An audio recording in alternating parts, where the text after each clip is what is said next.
a favor. This is the way. Truth is, I am Iron Man. Katleman was from Memphis.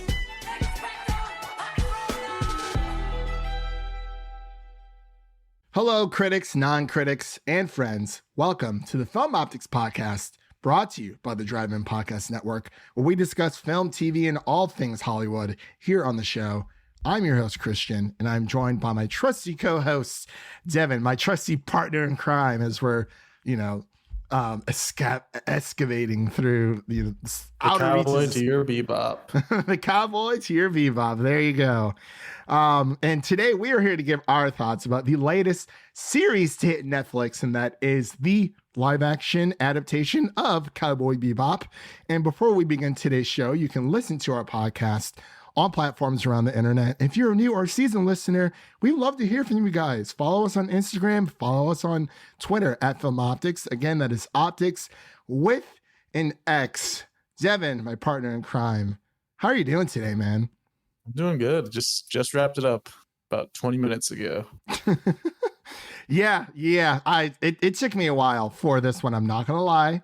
It did take me a bit. It felt a little bit more like a chore. I'm not sure if that's because it was, if I'm so used now to so many of these streaming services going to week to week, and Netflix and Hulu kind of sort of, or are still kind of in that binging thing. Yeah, we haven't really done many like full series early reviews. No, we that I can haven't. think of.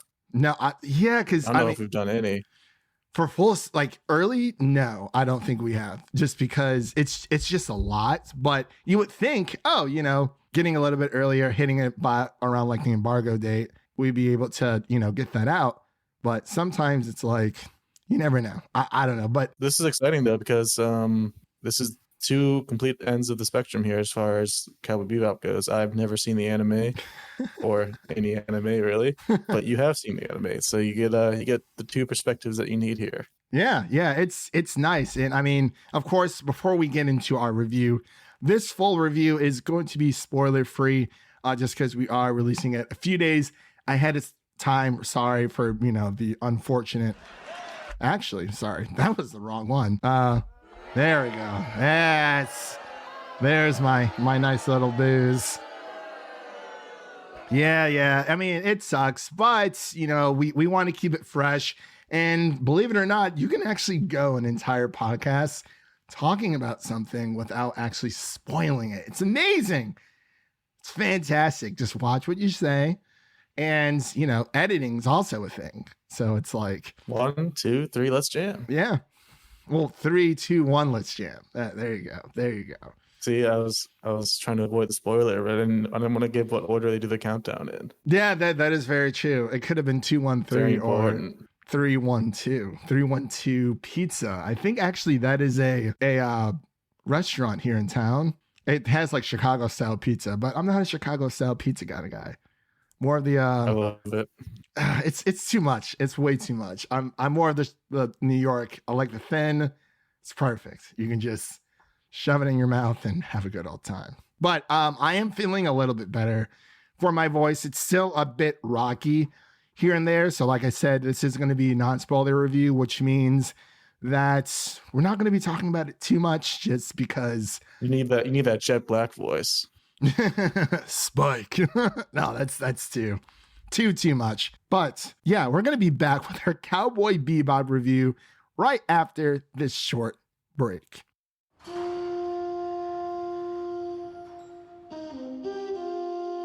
So what brings you back from the dead? A week ago, I did a job, a bounty. I had a partner, believe it or not. He know what you used to be?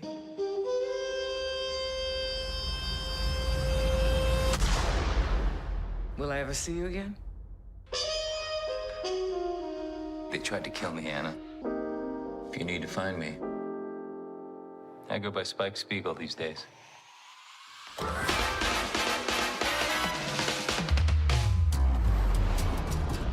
And we're back with our Cowboy Bebop live action review. Sorry, it took a few takes to get that out there. I don't know why. I do apologize. Like I said, my voice has been killing me. So we're going to try to get through this quickly but efficiently as we can. This series is directed by Alex Garcia Lopez and Michael Katleman, and stars Daniella, Pineda, Elena, Satine, John Cho, and many, many more. And the plot is as follows. A ragtag group of bounty hunters chases down the galaxy's most dangerous criminals. They'll save the world, ... for the right price. Good stuff, man. So since we are keeping this more, we don't get to use our little our little spoiler button today. Well, I just used it, but I think that'll be the last time that we use it for this episode.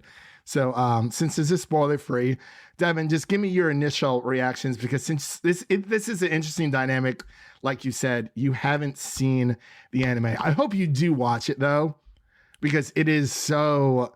It's honestly one of my it's in like my top 5 animes of all time. Yeah, and seeing how short it is, it's not as intimidating. But like the best part is about anime is that what I've usually found throughout the years, I mean, like, yeah, it comes out week to week, but I mean, I just finished My Hero Academia season 5, and I waited for the entire season because it's easier to binge anime than it is to binge some like a live action, because obviously this show or the live action series is 10 episodes versus 26 of the original. And it does follow the story. It's just plot points are kind of moved around. They take some things out. And I was kind of interested to see how they were going to handle that. But I want to let Devin go first so he can give his initial reactions. Then I'll go because I got to rest my voice. So, Devin, give me your initial reactions on the Cowboy Bebop live action series. Yeah, I think overall I definitely had a good time with this one. I think I mentioned to you early on, like I was ahead of you. I finished like the first 5 episodes and I was like, I'm really getting into this. It's a fun time. I really love the 3 main characters, that trio of Faye Valentine, Spike Spiegel, and Jet Black. They're just really, really fun characters. And the actors they got seemed, you can go into it more, but it seems like they were perfectly cast, because I've loved John Cho for a while, since the Harold and Kumar days back then. He was amazing in Searching too. Well, not Searching the sequel, but Searching as well. The set pieces were amazing. Like their spaceship looked so cool. All the different planetary elements and all the different planets they were on. I love the idea of traversing different planets and them having like their own different politics and their own cultures and different differences between them. And the bounty hunting is also very exciting. The very first scene that we see everybody in, it's a very cool casino type scene. Just going planet to planet, taking bounties is a very cool concept. And it builds on that. The first like 5 or 6 episodes, you kind of get to know the main 3 characters. But then as it branches away from them, kind of gets a bit messy. I didn't really find myself caring about any of the other characters really, which I guess is kind of an issue. Especially the main antagonist, Vicious, just really couldn't get into it. I don't know. I just thought he was kind of goofy. I don't know if you can give some insight into how he is in the anime, but yeah, overall, I loved the main 3 characters. I did not like when they kind of split them apart or like went away from them. And I would hope to see more of them in the future. Yeah, I definitely agree with you there on a lot of things. Going forward, yeah, with everyone involved, I thought it was I thought it was fantastic for what it was. It usually, when it comes to live action anime, it usually just sucks. It's terrible. It's not engaging. It's, they try to make it faithful, but it kind of just falls usually flat. Whitewashed. Yeah, or that it's very it's just very it kind of just sucks, because a lot of these characters aren't very they're just not engaging, to be completely honest. But I'm not saying from Cowboy Bebop standing, I'm just saying from live action anime type deals, when it comes to this stuff, it's just not usually very good. But I would say that this is a solid attempt out of out of Netflix, to be completely honest with you, because, you know, it does have that heart. I do, you know, the trio that we get, they're very engaging. I think honestly, when Faye comes along, it definitely starts to balance out the dynamic. I do agree with, you know, everything with Vicious and the Syndicate. It does get very, very muddled.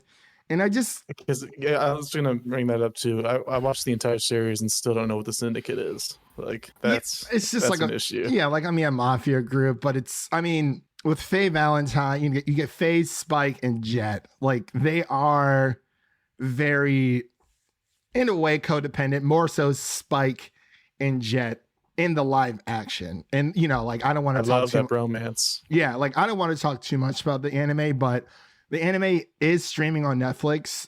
It started streaming a few weeks ago. So if you want to kind of understand like the original story, definitely go back. But I think this does a good job of kind of streamlining the main story a bit. But it's kind of like, so Faye in the anime, she's not introduced until like episode 3. But obviously, like right off the bat, you know, she kind of just comes into this world, which is fine because it's expected. It's only 10 episodes. Each episode runs around maybe 45 minutes. So it's like, you know, I was talking to Leo from Geekly Goods about this, and like he was agreeing with me, you know, saying that Spike, you know, the chemistry between Jet, Spike, and Faye are very it's great. It's just things are done differently. That doesn't necessarily mean that it's bad. I do understand that like some things might go over people's heads, but it's just, yeah, the Syndicate in this just wasn't all that good. The everything, it's a very stylish live action, and I was talking to Leo about this, like I said before, you know, we're kind of talking back and forth. He stated, you know, he loves, you know, obviously the original trio. He didn't really care too much about Vicious and the Syndicate. He said it felt overbearing and kind of like outstayed its welcome. And for me, I kind of agreed with what he was saying, but I'm glad to hear that, because I thought it was just me missing something. But no. Yeah, and like Leo is like a really, like, it's one of his favorite animes as well. But you know, I'm just kind of just spitballing from what our conversation was, from kind of like, you know, talking about what we were talking about there. And it was okay. Like, you know, everything with like the whole Vicious and Julia thing was like a little too much, if that makes sense. They really tried hard to make it a complete story arc and like a comprehensive story, when I think at the heart of the show, just the one-off bounty hunting missions that they would go on was the best part by far. Yeah, and that's usually what this is a type of show where you might not even need continuity. You can just have, I feel like you could just have like a different adventure every episode, and that would just be really fun to watch. Honestly, I wish they kind of went that route, because I mean, you have the original story, and with this one, it definitely seems that they are setting up for more. It's just, I don't know. It's so, and I do apologize. I sound a little bit weird right now, kind of going back and forth, but I really disagree with what Leo was talking about. You know, we were talking a few days ago, and you know, the whole Syndicate thing kind of just, I just didn't care for it. And it really took me a while to get through this series, because I, like, in the back of my head, I'm like, I just want to go watch the original again. That's all I really want to do, because it's been a while since I have. But it's like, there's a lot of overacting in this series.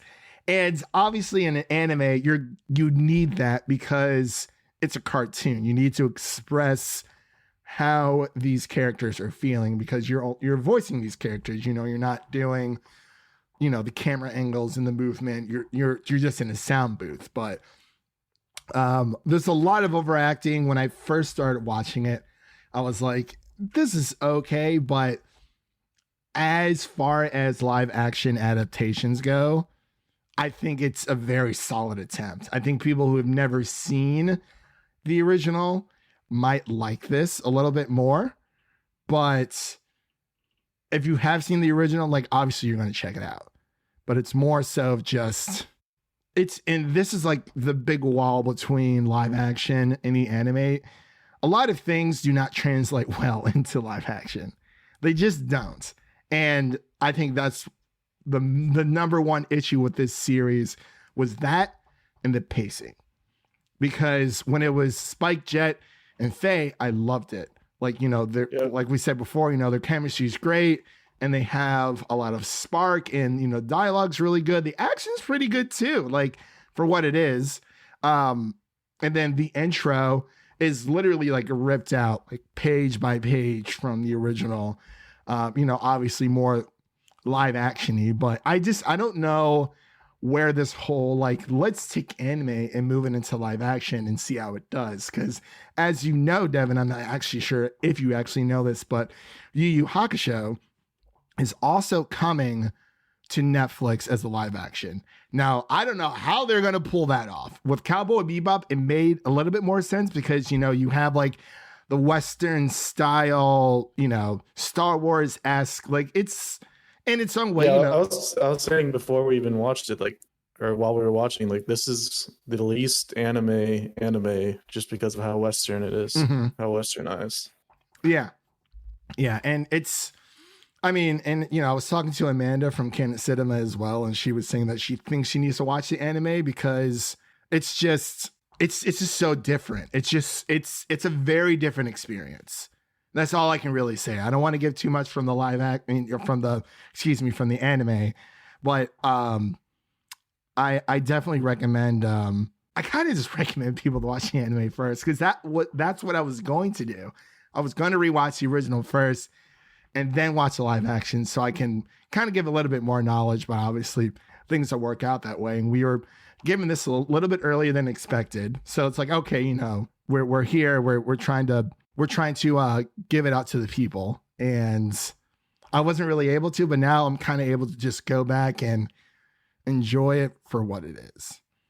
It's just like in the anime, it just starts off, boom, red eye, like 100%. Like there isn't like within, I'll talk about like the first episode, kind of. There's a lot of obviously extra scenes within the first episode that they have to kind of like round out because you know you are introducing this to a very new audience. Like from the anime, it's kind of just like boom, ground running. You know, Spike and Jet, like they've known each other for a long time. That's kind of how it is in the live action as well. But it's just like, you know, the crazy bounty adventures that they go on. Like there is a story, and it's pretty heartbreaking towards the end. I think they did a good job with that to a certain degree.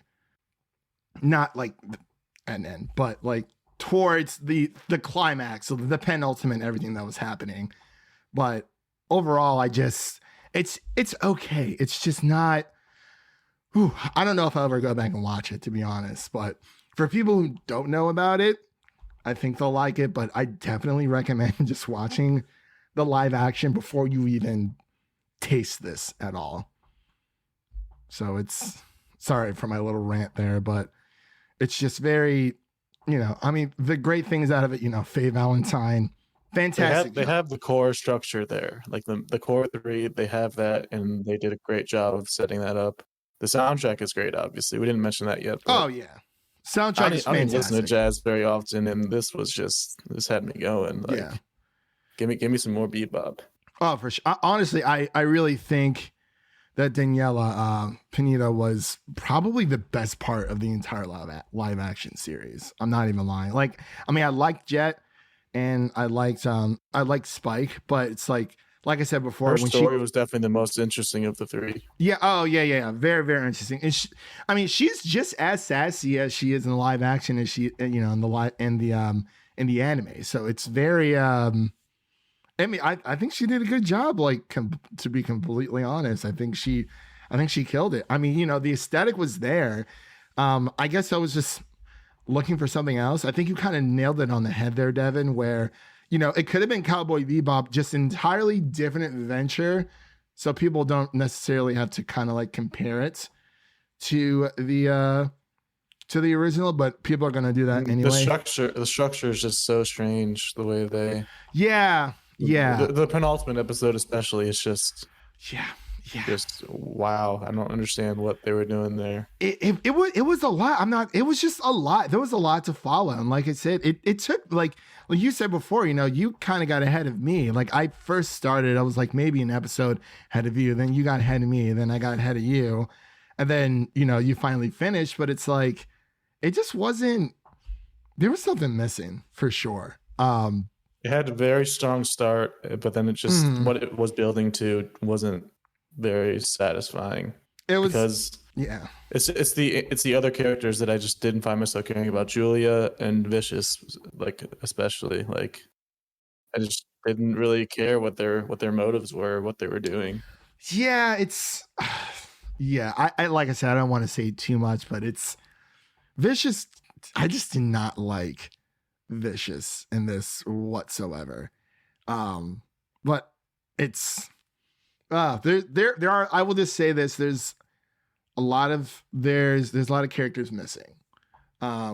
Obviously, I understand they are trying to do something different here because Cowboy Bebop, I mean, it's just the series and that's it. There is a movie, but it's just it's okay. I mean, not the live action. I'm sorry, I keep saying that. The anime movie, it's okay, but yeah, it's something's missing from this, but at the same time, I do feel like it is a solid attempt because I feel like it is just overall, just because of the aesthetics and, everyone chosen for these roles.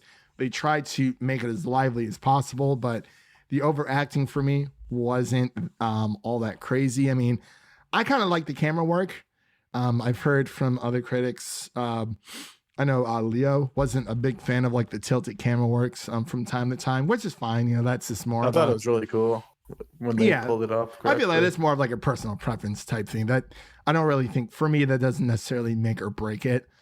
But I just wish we would have gotten different crazy adventures with Cowboy Bebop for the live action. But maybe we will in the future. Like imagine this could have just been, instead of like a comprehensive, like story-driven Cowboy Bebop, they could have called it like The Adventures of Cowboy Bebop or something, where it's just them doing bounty hunting. Yeah, like that would have been very, very fun. Much like Mandalorian. We did not need maybe the overarching story. Yeah, in a way. Yeah, definitely in a way. So it's like I said, like I hate being so negative, but it's like, I mean, this is the first thing we can get into scores, but I feel like overall it was enjoyable, especially for someone new coming into it, just because the main three characters are just so entertaining. Yeah, I think that and is as far as score goes, I think I'm gonna give. I was just gonna say I'm gonna give 25 points for each of the three main characters, so I'm gonna go to 75. Wow, I'm actually gonna go with a 65 on this one out of 100. It makes sense. It's like I was going back and forth. I was talking to Leo about it. I was like, I'm kind of like 6.57. I'm like, I think I'm just at 65 for this. And it's not that I hate it. Like, I mean, there's a lot of people out there. Like, you do not want to get into like the weeb stuff when it comes to all this. It's rough on Rotten Tomatoes right now. It's at 41%. Yeah, and that's the critic score. And you know what? Mine's not too far off. I'm only giving it 65 because, yeah. But we have yet to see the audience score because this does not come out until on November 19th. I mean, if people are happy with it, that's great. But if not, that's it is what it is. Everyone has their own different cup of tea. There's a lot of good that came out of this. I think this is not the best live action adaptation, but it is definitely a step in the right direction. And I guess I'll just leave it at that. So, so you gave it a 75? Yep. 75. I gave it 65. Okay. Yeah. That's pretty much it. So, yeah, we made it through another episode without me like coughing my brains out. So that's awesome. But thank you everyone for listening. That pretty much wraps up our episode here for the Cowboy Bebop live action, non-spoilers. So, we care about you guys. We want to just get this out there for people to hopefully, if you enjoy it, that's amazing. If not, totally understand. All this stuff is subjective. There is no right or wrong. We're just here giving our thoughts about a movie or a TV show, you know, kind of just doing it every single week. It's been it's award season, so everything's just up in the air. So we're definitely going to be giving you guys as much content as we possibly can without, you know, exploding or whatnot. But what's coming up on the podcast, you might ask, dear listener? We have our Harry Potter and Half-Blood Prince review that is dropping on November 17th. We also have our Tick Tick Boom review that's going to be dropping on November 19th. I believe we're going to be covering Ghostbusters and King Richard. I'm going to try to squeeze those two in there for you on next week, November 22nd. We also have our Harry Potter and the Deathly Hallows Part 1. We are almost done with this entire series. It's been bittersweet, don't get me wrong, but it is very it's sad to see it go. But so the day before Thanksgiving, we'll be having our Deathly Hallows review that'll drop. And Devin, we have we got some Kate Bishop to watch. Oh yeah. The day before Thanksgiving. So that's gonna be a lot of fun. So that's that. And then of course we're gonna be rounding out our Harry Potter movie series review with Deathly Hallows Part 2. That will be releasing on December 1st. So that's gonna be a lot of fun for sure. So, you know, definitely follow us on Twitter, because that's usually where we're going to be giving our updates. If things change, that's where you're going to be finding all those updates over there. So yeah, that's pretty much it.